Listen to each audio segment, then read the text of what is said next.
नमस्कार, मैं ज्योत प्रकाश और आप देख रहे हैं पूछता है बिहार। मैं आज ऐसे शख्स से मिलवाने जा रहा हूं जो कि शुरुआती दौर में यानी यूं कहें कि अपने छात्र जीवन में इंजीनियरिंग की पढ़ाई करते हैं, बाद में बिहार में आईपीएस कैडर में एग्ज़ाम पास करते हैं और फिलहाल बिहार सरकार के गृह मंत्रालय में आईजी के पद पर विशेष सचिव के रूप में नियुक्त हैं विकास वैभव सर, क्या ज़रूरत महसूस हुई कि इंजीनियरिंग की पढ़ाई करने के बाद इस तरह की सेवा देने के लिए आपने बिहार को चुना, बिहार कैडर के रूप में यहाँ पे आए? बचपन से ही बिहार को देखकर बड़ा चिंतित रहता था। जी। और विशेष रूप से जब देखता है कि इतिहास बड़ा प्रेरित करता है, वर्तमान बड़ा चिंतित करता है, तो इच्छा होती थी कुछ करना चाहिए। इसी सोच को लेकर मैं आया था। इसी सोच के लेकर के बिहार की ओर रुख करते हैं क्योंकि अपना जन्मभूमि रहा है, अपना उसको कर्म क्षेत्र भी बनाना चाह रहे थे। सर, एक कुशल प्रशासक के रूप में, एक पुलिस अधिकारी के रूप में इतने सक्षम थे, इतने सब कुछ कामकाज भी हो रहा था, फिर एक लेट्स इंस्पायर बिहार जो एक मुहिम छेड़ा है आपने, इसको लेकर के क्या कुछ आपकी विज़न है? इसको लेकर के युवाओं को कैसे जोड़ रहे हैं, इस काम कैसे करेगी? देखिए, मैं पढ़ा IIT कानपुर से। जी। उसका जो प्रेरणा जगी बिहार के लिए कुछ करना चाहिए, तो सिविल सेवा में आया। बिहार की भूमि में बहुत अद्भुत ऊर्जा है, और जो ऊर्जा है आज से नहीं है, अत्यंत प्राचीन काल से है। आप किसी भी क्षेत्र की बात कर लीजिए तो हम देखते हैं हमारे पूर्वजों में कितनी क्षमता थी।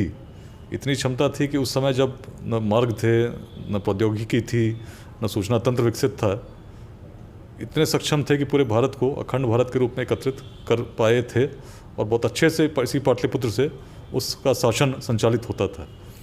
शौर्य की बात तो आप देखते ही हैं किस प्रकार से अलेक्जेंडर भी जब आया तो मगध की सेनाओं का जो सामर्थ्य था उसके आगे उसकी सेना में विद्रोह हो गया, उनको लौटना पड़ा। ज्ञान की बात अगर आप कीजिए तो बीज बड़े पुराने हैं। उपनिषदों की रचना यहीं हुई, वेद लिखे गए मुख्य रूप से पश्चिमोत्तर भारत में, लेकिन उनका अंत जो हुआ बिहार में ही हुआ। परंपरा आगे बढ़ती गई, विश्वविद्यालय स्थापित हुए जिसमें पूरे विश्व से लोग पढ़ने आते थे।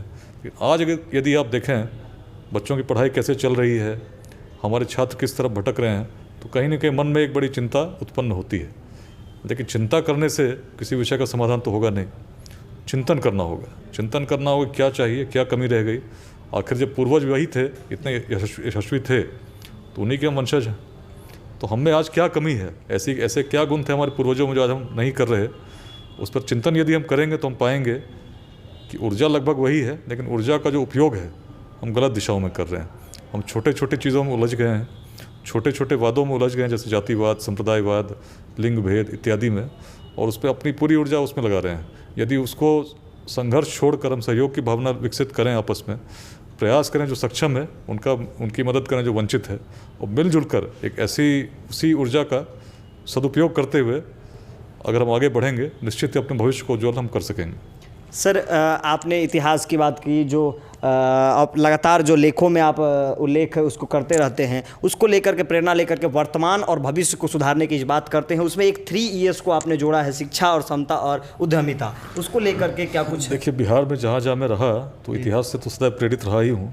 युवाओं से भी बात करने का अवसर मिलता रहा है। बगहा और रोहतास 2 जिलों में विरासत को किस प्रकार से उसका उपयोग करके वर्तमान समस्याओं को सुलझाया जा सकता है, इसको मैंने साक्षात अनुभव किया।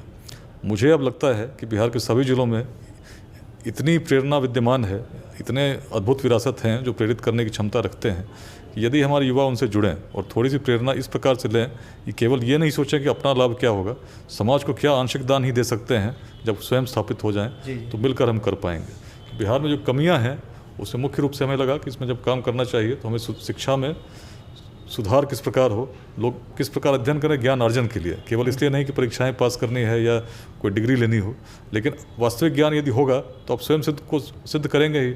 और बिहार ने यही किया है प्रारंभ से। तो शिक्षा में अच्छे कार्यक्रम हो, मोटिवेशनल प्रोग्राम्स हो, समता की भावना उत्पन्न करने के लिए समाज सेवा के विभिन्न आयामों में जो लोग काम कर रहे हैं उनको एक सूत्र में जोड़ना होगा।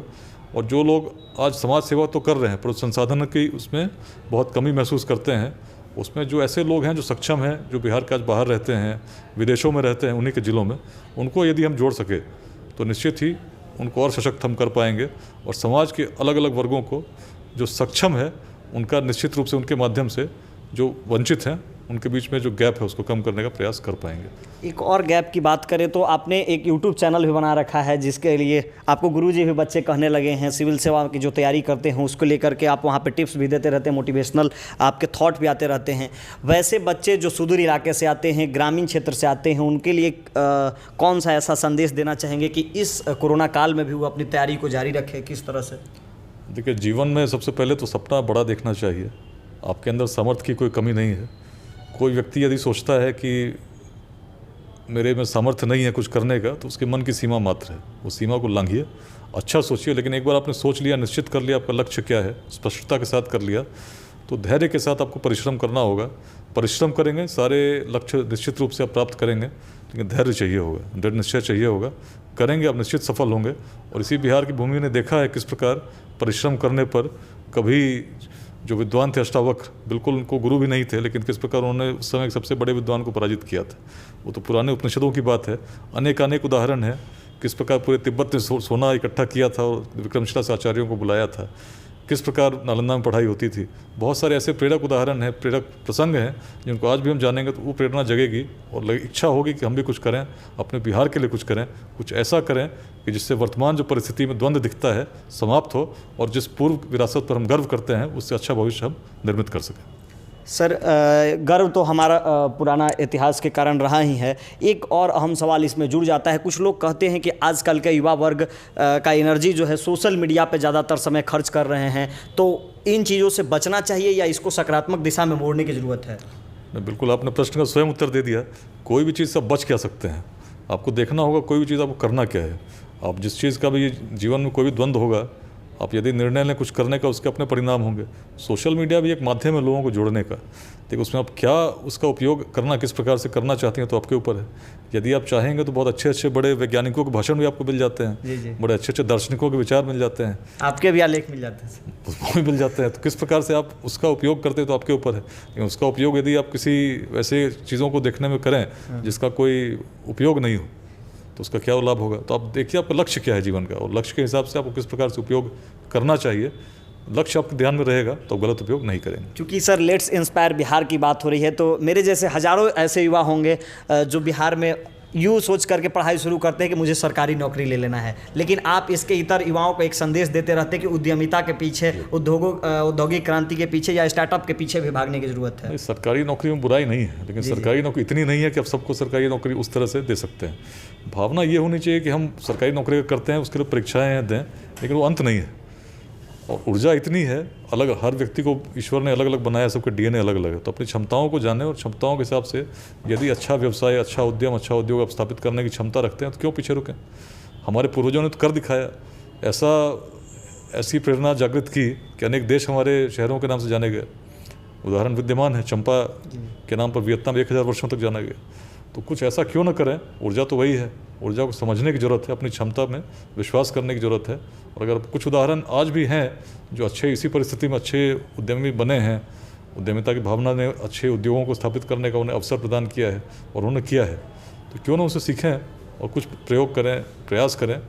रोज़गार खोजना एक बात है, लेकिन इस प्रकार से यदि हम सोचेंगे तो हो सकता है कि आने वाले समय में स्वयं हम रोज़गार दे रहे हों। सर, सवालों की लंबी फहरिस्त है, लेकिन समय का भी अभाव है, आपको भी मीटिंग में निकलना है। बातचीत करने के लिए सर बहुत बहुत शुक्रिया। Thank you.